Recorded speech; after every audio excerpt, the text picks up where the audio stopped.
Hello friends, आप सभी का एक बार फिर स्वागत है क्वालिटी एजुकेशन की इस डिजिटल प्लेटफॉर्म पर। में हम फिर से चर्चा करेंगे फरवरी महीने के करंट अफेयर्स की। हाँ जी, आप जो कोर्स खरीदने जा रहे हैं उसके तीसरे सेगमेंट में आपको किस प्रकार के वीडियो मिलेंगे उसका एक प्रतिदर्श, उसका एक डेमो वीडियो मैं आपके सामने ला रहा हूँ।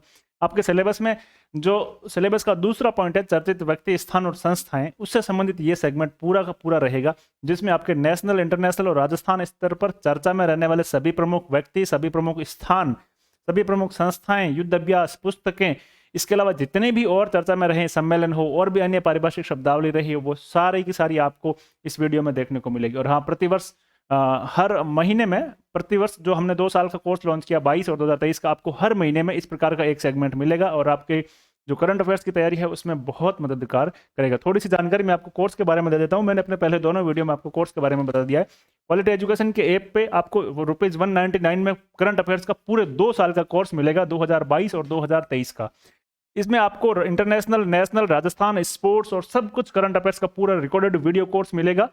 और इसके साथ साथ आपको उसकी पीडीएफ है जो ऐप में आप उसको डाउनलोड करके देख सकते हो। कई बार इस कोर्स को आप देख सकते हो। आप एक बार यदि इस कोर्स को परचेज कर लेते हैं तो इसकी वैलिडिटी पूरी 1 साल रहेगी। और ईओआरओ के बाद यदि आप तैयारी करोगे आरएस की, एसआई की, तो उसमें भी करंट अफेयर में आपका ये कोर्स काम आने वाला है।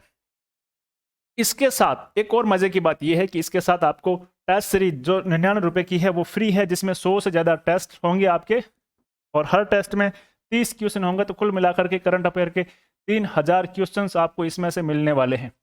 इतना बड़ा खजाना आप लें। और यदि आप ये कोर्स ले रहे हैं तो उससे पहले मैं आपको 1 महीने का वीडियोस डेमो के रूप में आपको यूट्यूब पे ला रहा हूँ। और बहुत सारे चीज़ें हैं जो आपको इन कोर्सेज में मिलने वाली है। हाँ, मैं आपको एक चीज़ का भरोसा दिलाता हूँ कि यदि आप ये कोर्स खरीदते हैं तो मैं आपको इसमें बिल्कुल भी निराश नहीं होने दूंगा और लगातार आपकी तैयारी तक आपके साथ जुड़ा रहूँगा। तो आइए अब शुरू करते हैं हम आज का जो हमारा इस सेगमेंट का फरवरी महीने का तीसरा वीडियो है, जिसमें हम चर्चा में रहने वाले इस पूरे महीने में, फरवरी 2023 में पूरे महीने में देश, विदेश और राजस्थान में चर्चा में रहने वाले सभी प्रमुख व्यक्ति, सभी प्रमुख स्थान, सभी प्रमुख संस्थाएं, इस महीने दिए गए पुरस्कार, इस महीने आयोजित हुए सम्मेलन, युद्ध अभ्यास, पुस्तक और अन्य जितनी भी महत्वपूर्ण शब्दावलियां है जो इनसे बाहर के, उनको हमने इसमें समेटने का प्रयास किया है। आगे बढ़ते हैं, सेशन को शुरू करते हैं। सबसे पहले चर्चित व्यक्तित्व का जो इसमें है टॉपिक वो लेते हैं। BVR सुब्रमण्यम। इंपॉर्टेंट लगा लेना, मोस्ट इंपॉर्टेंट लगा लेना, ये आपको आने वाले समय में यहां से प्रश्न जरूर पूछा जाएगा। BVR सुब्रमण्यम को हाल ही में नीति आयोग का CEO बनाया गया है, मुख्य कार्यकारी अधिकारी बनाया गया। देखिए, देश की विकास के लिए योजना आयोग की स्थापना हुई थी 1951 में। उसके बाद 1 जनवरी 2015 को योजना आयोग के स्थान पर नीति आयोग लाए गए। यह सहकारी संघवाद के मॉडल पर आधारित है, यानी कि इसमें राज्य और केंद्र दोनों मिल करके देश के विकासपरक योजनाओं का निर्माण करेंगे। 1 जनवरी 2015 से यह लाया गया था। प्रधानमंत्री पदेन इसके अध्यक्ष होते हैं कि जो भी प्रधानमंत्री बनेगा वो प्रधानमंत्री के पद के साथ स्वतः ही नीति आयोग का अध्यक्ष बन जाएगा। इसके उपाध्यक्ष होते हैं, वर्तमान में इसके उपाध्यक्ष है सुमन बेरी, भविष्य में चेंज भी होंगे। इसके एक मुख्य कार्यकारी अधिकारी भी होते हैं। पहले मुख्य कार्यकारी अधिकारी सिंधु श्री खुल्लर थे, अभी जो मुख्य कार्यकारी अधिकारी हैं वो ये बनाए गए हैं BVR सुब्रमण्यम। इनसे पहले जो थे वो परमेश्वरन अय्यर थे। BVR सुब्रमण्यम का जो है, यदि हम कार्यकाल की बात करें तो इनका कार्यकाल 2 साल के लिए रहेगा। कितने साल के लिए? 2 साल के लिए इनका कार्यकाल रहेगा। और ये किसके स्थान पर नियुक्त होंगे? परमेश्वरन अय्यर के स्थान पर नियुक्त होंगे। किसके स्थान पर नियुक्त होंगे? परमेश्वरन अय्यर। परमेश्वरन अय्यर अब आगे विश्व बैंक में काम करेंगे, वर्ल्ड बैंक में काम करेंगे। अगले 3 साल के लिए परमेश्वरन अय्यर इसमें विश्व बैंक में काम करेंगे। और उनके स्थान पर नीति आयोग के जो CEO है वो बनाया गया है BVR सुब्रमण्यम। कब बनाया गया? 20 फरवरी 2023। तो पढ़ लेते हैं। 20 फरवरी 2023 को भारत सरकार के थिंक टैंक नीति आयोग के मुख्य कार्यकारी अधिकारी नियुक्त किए गए। आप श्री परमेश्वरन अय्यर का स्थान लेंगे। 1987 बैच के छत्तीसगढ़ कैडर के IAS अधिकारी रह चुके हैं और भारत सरकार के पूर्व वाणिज्य सचिव भी आप रह चुके हैं। कौन? BVR सुब्रमण्यम। तो अब से आप जब भी याद रखें, नीति आयोग के नए CEO के रूप में इनका नाम ही याद रखें। आगे बढ़ते हैं। नील मोहन, ये व्यक्तित्व भी इंपॉर्टेंट है, आपको एग्जाम में जरूर पूछा जा सकता है। क्यों? क्योंकि इन्हें हाल ही में जो यूट्यूब स्ट्रीमिंग साइट है, यूट्यूब है, जिसपे आप ये वीडियो अभी देख रहे हैं, मेरे साथ जुड़े हैं यूट्यूब, इस यूट्यूब के नए CEO बनाए गए हैं, नए मुख्य कार्यकारी अधिकारी बनाए हैं। कौन? नील मोहन। नील मोहन कौन है? भारतीय अमेरिकी नागरिक है, भारतीय मूल के ये अमेरिकी नागरिक है, जिन्हें हाल ही में यूट्यूब के CEO बनाए गए। यूट्यूब के अलावा और भी बहुत सारी जो ईटेक कंपनियां हैं, उनमें बहुत सारे भारतीय सुप्रीम पद पर भी, CEO पद पर भी आसीन हैं। आप चाहे सत्य नडेला की बात कर लें, गूगल की बात कर लें, माइक्रोसॉफ्ट के सुंदर पिचई की बात कर लें, गूगल में जो है उनकी भी बात कर लें, या बहुत सारे भारतीय है वो विश्व की बड़ी बड़ी कंपनियों के सीईओ रह चुके हैं। पेप्सिको में इंदिरा नूई रह चुकी है, इस तरह से। तो ये एक भारतीय अमेरिकी नागरिक है और इन्हें वर्तमान में यूट्यूब का सीईओ बनाया गया। नील मोहन क्यों प्रसिद्ध है? क्योंकि जो यूट्यूब आप रोज देखते हैं, जिस यूट्यूब के माध्यम से आप ये क्लास देख रहे हैं, उस यूट्यूब के नए सीईओ बनाए गए हैं नील मोहन। इससे पूर्व ये यूट्यूब के मुख्य उत्पाद अधिकारी और वरिष्ठ उपाध्यक्ष भी रह चुके हैं। आप अपने पूर्व अधिकारी सुसान वोजस्की की जगह लेंगे। इनसे पहले यूट्यूब के सीईओ कौन थे? सुसान वोजस्की। तो याद ये रखना, नील मोहन इसलिए चर्चा में है क्योंकि इन्हें यूट्यूब का नया सीईओ बनाया गया। अगले चर्चा में रहने वाले व्यक्ति air marshal Amarpreet Singh. Air marshal Amarpreet Singh ये वायुसेना के नए उप प्रमुख बनाए गए हैं। क्या बनाए गए हैं? नए वायुसेना के, इंडियन एयरफोर्स के नए उप प्रमुख बनाए गए हैं। प्रमुख नहीं, प्रमुख को बोलते हैं एयर चीफ मार्शल। और यदि हम प्रमुख की बात करें, वर्तमान में एयर चीफ मार्शल की बात करें, तो वो है विवेक राम चौधरी। विवेक राम चौधरी है। आगे बढ़ते हैं। 1 फरवरी 2023 को एयर मार्शल अमरप्रीत सिंह ने भारतीय वायुसेना के उप प्रमुख के रूप में कार्यभार संभाला। इससे पूर्व आप वायुसेना के प्रयागराज स्थित मध्य वायु कमान का नेतृत्व भी कर चुके हैं। और इनके साथ जो करंट का पॉइंट है वो ये नियुक्ति के साथ साथ ये भी है, इन्हें हाल ही में 26 जनवरी 2023 को जब हमने देश का 74वां गणतंत्र दिवस मनाया, इस अवसर पर आपको परम विशिष्ट सेवा पदक से भी सम्मानित किया गया। इसलिए इनकी इंपॉर्टेंस ज्यादा हो जाती है और एग्जाम में ये सवाल आपसे पूछा जा सकता है। आयुष्मान खुराना ये बॉलीवुड के अभिनेता है, इसलिए चर्चा में रहे क्योंकि इनको यूनिसेफ इंडिया ने अपना भारत में राष्ट्रीय दूत के रूप में इनको नियुक्त किया है। किन्होंने? आयुष्मान खुराना को। किसने? यूनिसेफ इंडिया ने। क्या नियुक्त किया? राष्ट्रीय दूत के रूप में नियुक्त किया। वर्ष 2020 में आयुष्मान खुराना बच्चों के खिलाफ जो हिंसा और व्यापक हिंसा बाल अधिकारों के एजेंडे को समाप्त करने की वकालत के लिए यूनिसेफ इंडिया के सेलिब्रिटी एडवोकेट बनेगी। चर्चा में इसलिए रहे, इतना याद रखना है कि बॉलीवुड के अभिनेता है और यूनिसेफ इंडिया ने इनको राष्ट्रीय दूत के तौर पर नियुक्त किया गया। प्रश्न आ सकता है, यूनिसेफ इंडिया ने अपने जो रीजन है उसमें राष्ट्रीय दूत के रूप में किस बॉलीवुड सेलिब्रिटी को ब्रांड एम्बेसडर बनाया है या राष्ट्रीय दूत बनाया है? आयुष्मान खुराना को। तुलसीदास बलराम ये भारतीय फुटबॉलर रहे हैं और इनका हाल ही में निधन हो गया। ये भारतीय फुटबॉलर रहे हैं और 2 बार के ओलंपियन रहे हैं, जिनका 16 फरवरी 2023 को निधन हो गया। अब आपको अजीब चीज लगेगी कि ओलंपिक में और भारत फुटबॉल खेले, ये संभव कैसे था? ये संभव था और उसमें तुलसीदास बलराम खेले भी थे। 1956 के जो ओलंपिक आयोजित किए गए थे मेलबर्न ऑस्ट्रेलिया में। और आपको जानकर के आश्चर्य होगा कि इस 1956 के मेलबर्न ओलंपिक में सेमीफाइनल में इन्होंने अंतर्राष्ट्रीय पदार्पण किया था और भारतीय टीम चौथे स्थान पर रही थी। भारतीय टीम कौन से स्थान पर रही थी? चौथे स्थान पर। ओलंपिक में 1956 के मेलबर्न ओलंपिक में भारतीय फुटबॉल टीम चौथे स्थान पर रही थी और उस इवेंट के सेमीफाइनल में तुलसीदास बलराम ने अपना डेब्यू किया था, पदार्पण किया था। और ये वर्तमान में इसलिए चर्चा में है क्योंकि इनका वर्तमान में 16 फरवरी को निधन हो गया।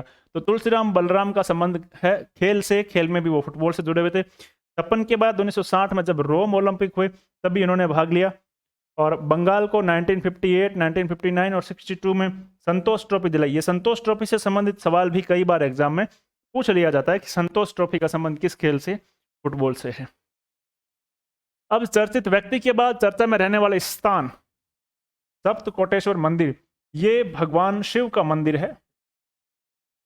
किसका मंदिर है? भगवान शिव का मंदिर है। कहां पर है? बिचोलिम, उत्तरी गोवा के नरवे गांव में। कौन से गांव में? नरवे गांव में, गोवा में है। और जब गोवा में पुर्तगालियों ने आक्रमण किया, पुर्तगाली आक्रमण के दौरान इस मंदिर को नष्ट कर दिया था। ये तो थी हिस्ट्री, ये चर्चा में रहने का कारण नहीं है। देखिए, सप्त कोटेश्वर मंदिर भगवान शिव का मंदिर है, गोवा में है, गोवा के नरवे गांव में है और भगवान शिव का मंदिर है। पुर्तगाली आक्रमण के समय इसको नष्ट कर दिया, लेकिन चर्चा में इसलिए रहा क्योंकि इसको हाल ही में दोबारा से जीर्णोद्धार करके इसका उद्घाटन दोबारा से किया है 11 फरवरी 2023 को। इस मंदिर के निर्माण की बात करें तो 12वीं शताब्दी में कदम्ब वंश के जो एक शासक हुए थे शिवचित परमर्दी देव, उन्होंने इसका निर्माण करवाया। तो सप्तकोटेश्वर मंदिर इसलिए चर्चा में है क्योंकि इसका हाल ही में वापस जीर्णोद्धार करवा करके गोवा की सावंत सरकार ने इसका वापस से उद्घाटन किया है। 350 वर्ष पुराना मंदिर है। पुर्तगालियों के आक्रमण के समय इस मंदिर को नष्ट कर दिया गया था। और इस मंदिर का निर्माण की बात करें तो 12वीं शताब्दी के कदम्ब वंश के शासक शिवचित परमर्दी देव ने इसका निर्माण करवाया था। अगला है यायोत्सो झील, इसको इंपॉर्टेंट लगा लेना, ये मोस्ट इंपॉर्टेंट है और ये एग्जाम में पूछी जा सकती है। ये लद्दाख में है, भारत के केंद्र शासित प्रदेश लद्दाख में स्थित है और इसको लद्दाख का पहला जैव विविधता विरासत स्थल घोषित किया गया। 4220 मीटर की ऊंचाई पर यह झील स्थित है और कहां पर है? लद्दाख यूटी में है, लद्दाख केंद्र शासित प्रदेश में है। और चर्चा में यायोत्सो झील इसलिए रही क्योंकि इसे हाल ही में लद्दाख की पहली जैव विविधता विरासत स्थल घोषित किया है। चुमाथांगा गांव की पंचायत जैव विविधता प्रबंधन समिति और सिक्योर हिमालय परियोजना ने मिलकर के जैव विविधता अधिनियम के तहत इसे जैव विविधता विरासत स्थल घोषित किया। ये याद रखना, यायोत्सो झील लद्दाख में है, 4820 मीटर ऊंची, समुद्र तल से इसकी ऊंचाई 4820 मीटर है और लद्दाख की यह पहले जैव विविधता विरासत स्थल है।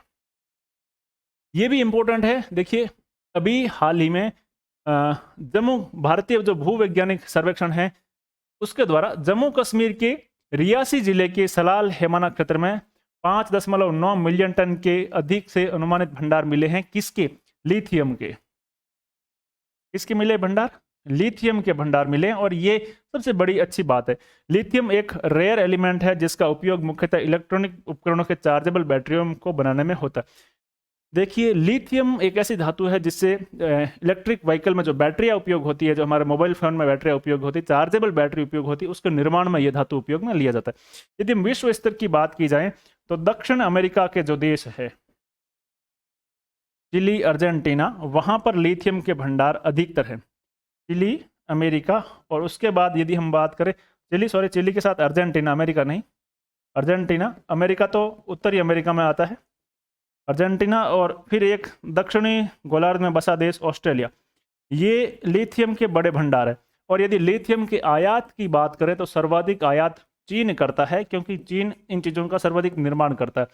विश्व के कुल आयात का 80% आयात अकेला चीन करता है इन देशों से। भारत में मिला है तो बहुत ही अच्छी बात है ये कि भारत में लिथियम को आयात कम करना पड़ेगा जम्मू कश्मीर से। जम्मू कश्मीर में मिल जाएगा तो बाद में विश्व के अन्य देशों से इसका आयात है जो कम होगा और भारत की जो विदेश मुद्रा है वो भी बचेगी।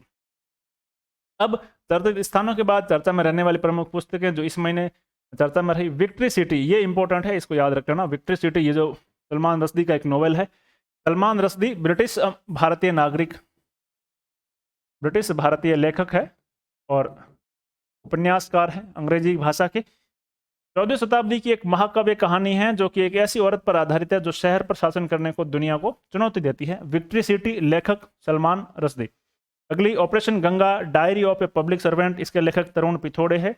अगली दो पुस्तकें जो चर्चा में रही, the poverty of political economy, how economics abandoned the poor, Meghnad Desai, और India's knowledge supremacy, the new dawn, doctor Ashwini Fernandes इसके लेखक है।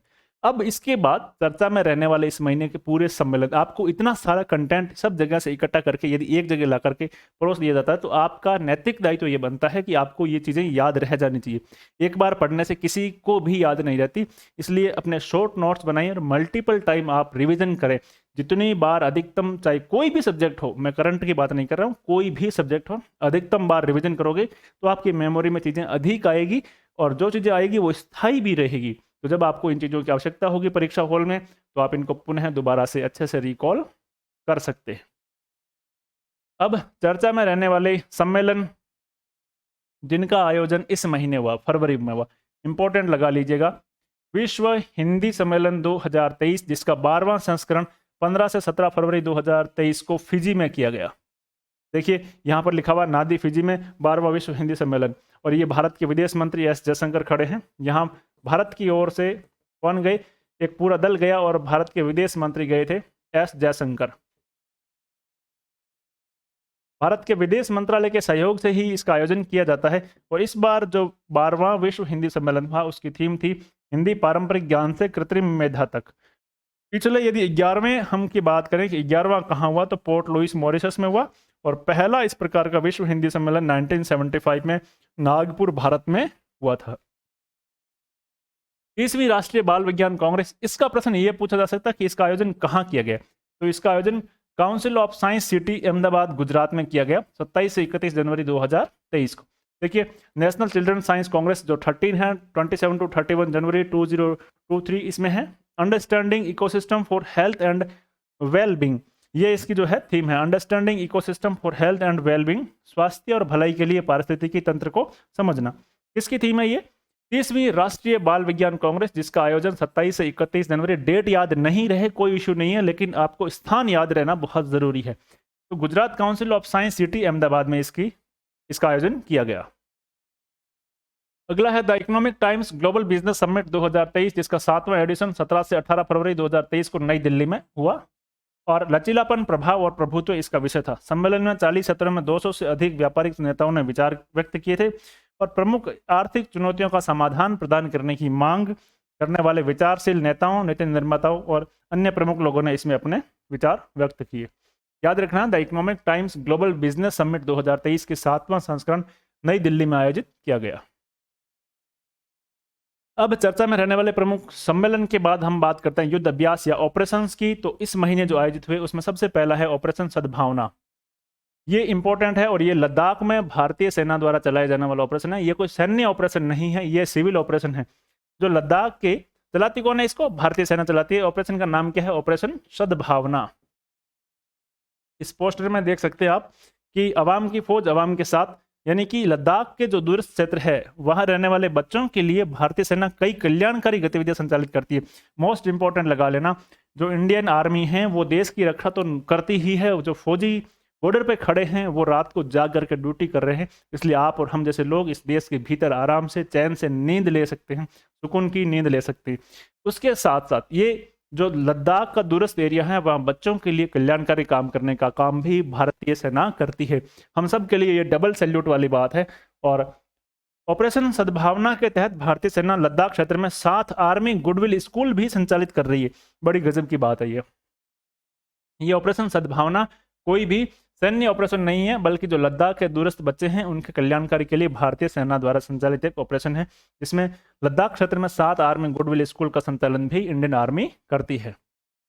कल्याणकारी गतिविधियों में क्या क्या है, कौन कौन सी गतिविधियां इंडियन आर्मी द्वारा होती है? तो लद्दाख के जो दूरस्थ क्षेत्र है वहां पर चिकित्सा शिविर लगाए जाते हैं, पशु चिकित्सा के शिविर लगाए जाते हैं, चिकित्सकीय बुनियादी ढांचे के उन्नयन के साथ चिकित्सा सहायता केंद्रों के स्टाफ प्रदान किया जाता है, डॉक्टर और नर्सिंग स्टाफ अपने भेजते हैं। फंडिंग, व्यावसायिक प्रशिक्षण केंद्र जिसमें महिला सशक्तिकरण केंद्रों का संचालन भी किया जाता है। और शिक्षा के क्षेत्र में अभी हमने देखा स्कूल, तो शिक्षा, चिकित्सा और महिला उत्थान के काम में भारतीय सेना द्वारा ऑपरेशन सद्भावना के तहत लद्दाख क्षेत्र में यह काम किया जाता है। ऑपरेशन तरकस ये एक सैन्य युद्ध अभ्यास है और आतंकवादियों द्वारा प्रयोग में लाए जाने वाले रासायनिक हथियारों के खिलाफ एक अभ्यास है, ताकि यदि आतंकवादी जब कभी भी उनके पास रासायनिक हथियार आए, वो विश्व के किसी भी भाग पर उसको चलाए, तो उसको कैसे कंट्रोल किया जाए, वो पहले एक अभ्यास है। वो उसका नाम है ऑपरेशन तरकस। भारत और यूएस के मध्य 16 जनवरी से 14 फरवरी 2023 को चेन्नई के राष्ट्रीय सुरक्षा गार्ड, नेशनल सिक्योरिटी गार्ड तथा यूएस के स्पेशल ऑपरेशन ग्रुप एसओजी, इन दोनों के द्वारा संपन्न किया गया। कहां पर? चेन्नई में। ऑपरेशन का नाम क्या? तरकस। उद्देश्य क्या? आतंकवादियों द्वारा जो प्रयोग में लाए जा रहे रासायनिक हथियार है उनसे निपटने की प्रैक्टिस पहले की जाए। ये इसका 6ठा संस्करण है और पहली बार इसमें रासायनिक, जैविक और रेडियोलॉजिकल परमाणु आतंक प्रतिक्रिया को इसमें शामिल किया गया। याद रखने वाली बात, ऑपरेशन तरकस आतंकवादियों द्वारा रासायनिक हथियारों का यदि प्रयोग में लाया जाए तो उसे निपटने की प्रक्रियाओं का अभ्यास है। भारत और यूएस में, भारत की तरफ से एनएसडी ने भाग लिया और यूएस की तरफ से एसओजी, स्पेशल ऑपरेशन ग्रुप ने भाग लिया और ये चेन्नई में आयोजित हुआ था 16 जनवरी से 14 फरवरी तक। इसका 6ठा संस्करण है। नाम क्या? ऑपरेशन तरकस। शामिल देश कौन? भारत और यूएस। अभ्यास त्रिशक्ति प्रहार। अभ्यास त्रिशक्ति प्रहार का आयोजन 21 से 31 जनवरी 2023 को उत्तरी बंगाल के तिस्ता फील्ड फायरिंग रेंज में किया गया। कहां पर? उत्तरी बंगाल के तिस्ता फील्ड फायरिंग रेंज में किया गया। इसका अभ्यास त्रिशक्ति प्रहार का। और CAPF भारतीय वायुसेना और सेना तीनों शामिल थे। जो सेंट्रल आर्म्ड पुलिस फोर्स है वो इंडियन आर्मी और इंडियन एयरफोर्स इन तीनों ने मिल करके त्रिशक्ति प्रहार अभ्यास Teesta field firing range Bengal में किया। एक नेटवर्क एकीकृत वातावरण में नवीनतम हथियारों और उपकरणों का उपयोग करके सुरक्षा बलों की युद्ध तैयारियों का अभ्यास करना इसका है।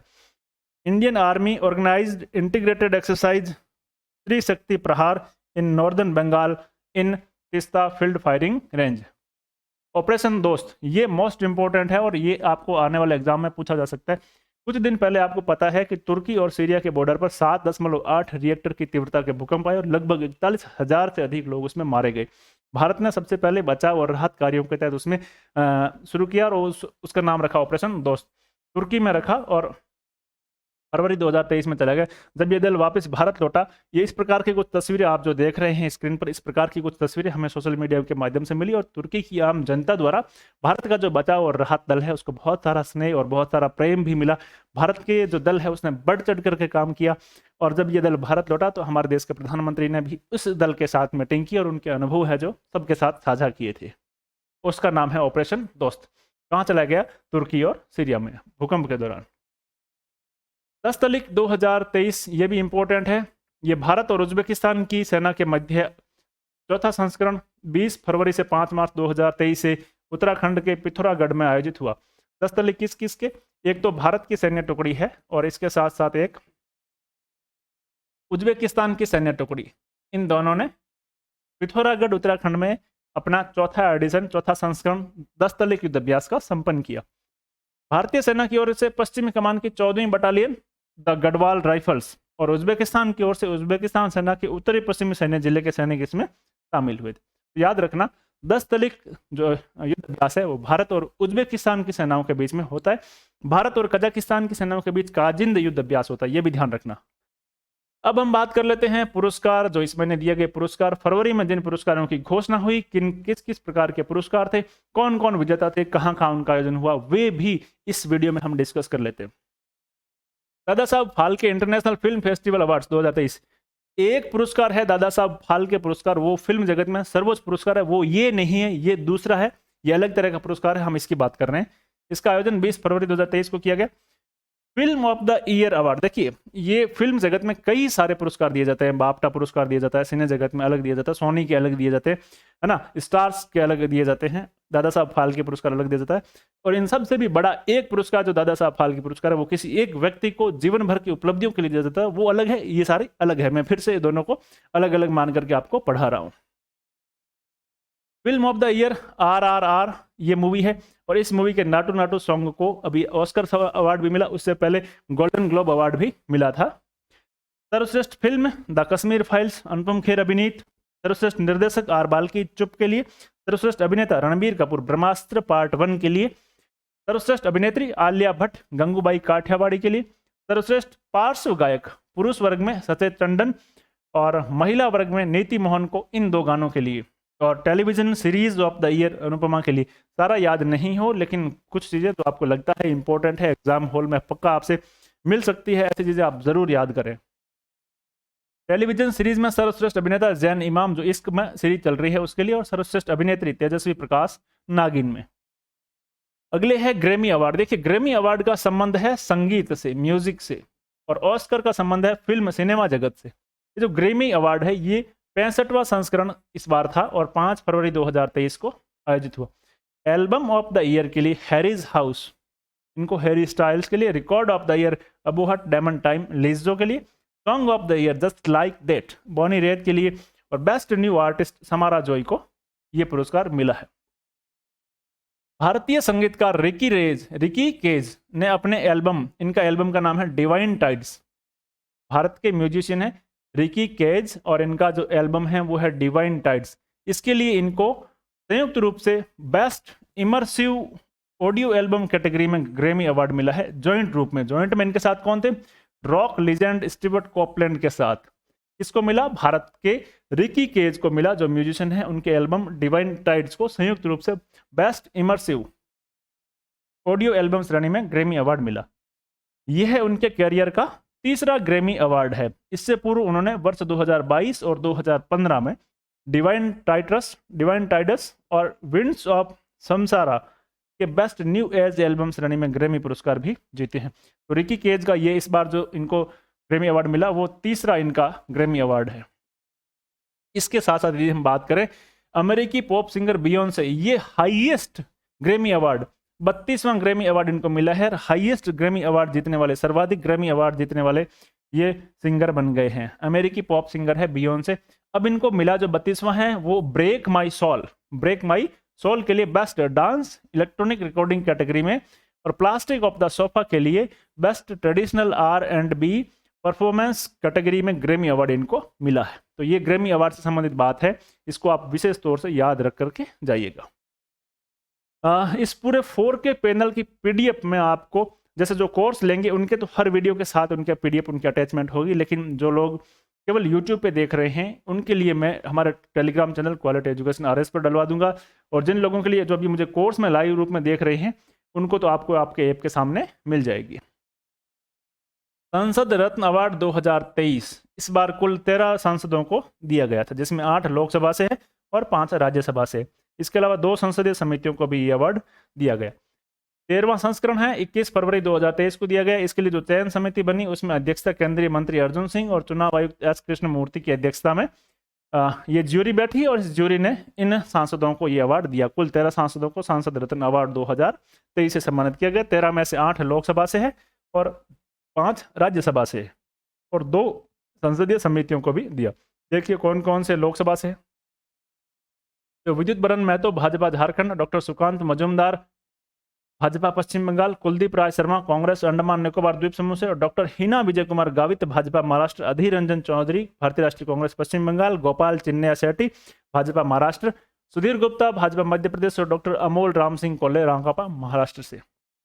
ये है आपके राज्यसभा से डॉक्टर जॉन ब्रटास CPI-M केरल से, डॉक्टर मनोज कुमार झा राष्ट्रीय जनता दल बिहार से, श्रीमती फौजिया तहसीन अहमद खान राष्ट्रवादी कांग्रेस पार्टी महाराष्ट्र से, विशंभर प्रसाद निषाद समाजवादी पार्टी उत्तर प्रदेश से, और श्रीमती छाया वर्मा कांग्रेस छत्तीसगढ़ से। इन 13 सांसदों को सांसद रत्न अवार्ड 2023 से सम्मानित किया गया।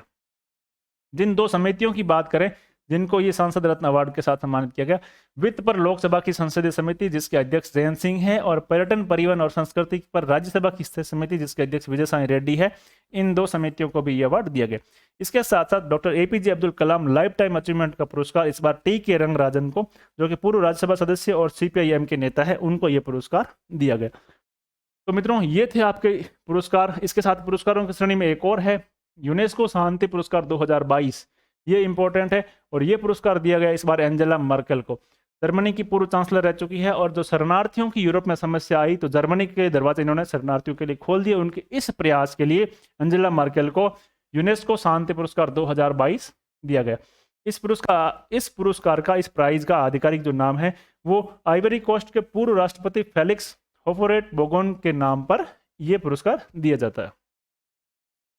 अब आपको हर सेगमेंट की तरह यहां पर भी मिलेंगे विविध तथ्य, मिसलेनियस पॉइंट, जो कि वन लाइनर फैक्ट, जिसे हम वन लाइनर जीके कहते हैं, वो आपको हर सेगमेंट में मिलेंगे। पहले वीडियो में भी थे, दूसरे में भी है, तीसरे में भी है, चौथे में भी होंगे, हर लाइन में होंगे। पूरा जीके जितना अधिकतम कवर हो सके हमने कवर करने का प्रयास किया, और विद्यार्थियों के हितों को देखते हुए ही ये कोर्स लाया गया।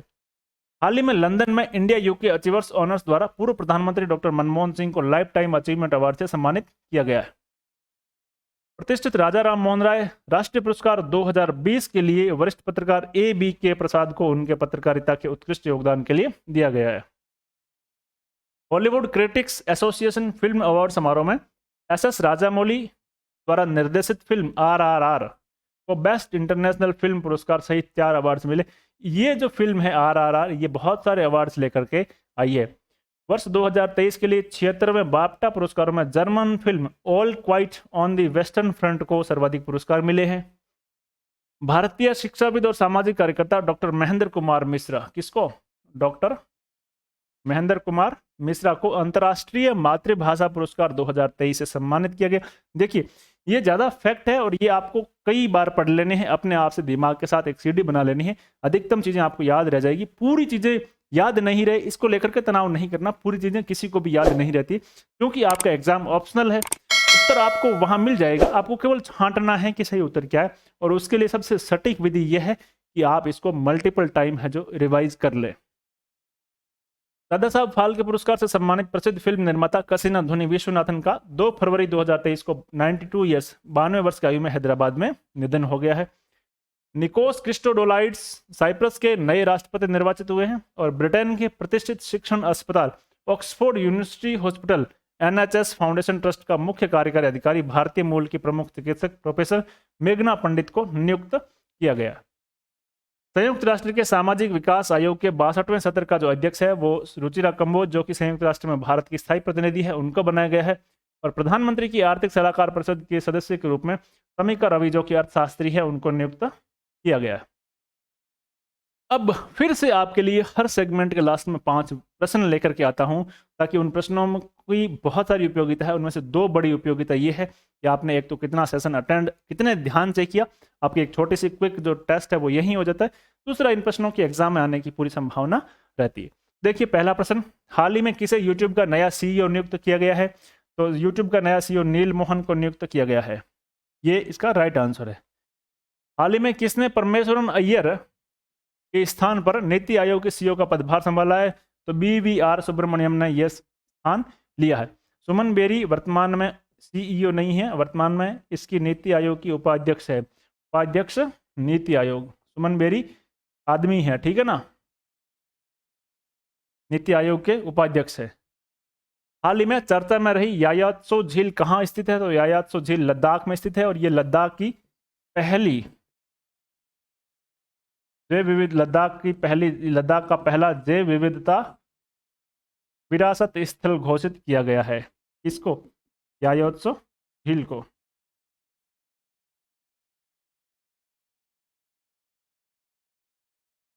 सही उत्तर है लद्दाख।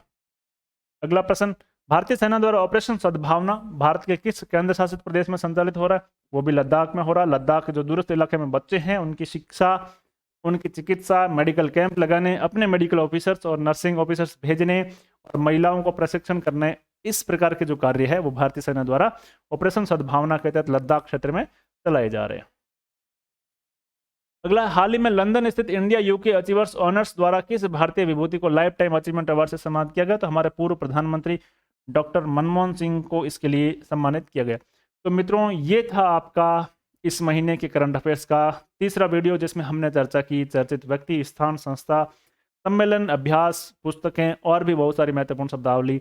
और वीडियो के सेशन में हमने लास्ट में 5 प्रश्नों पर भी डिस्कस किया।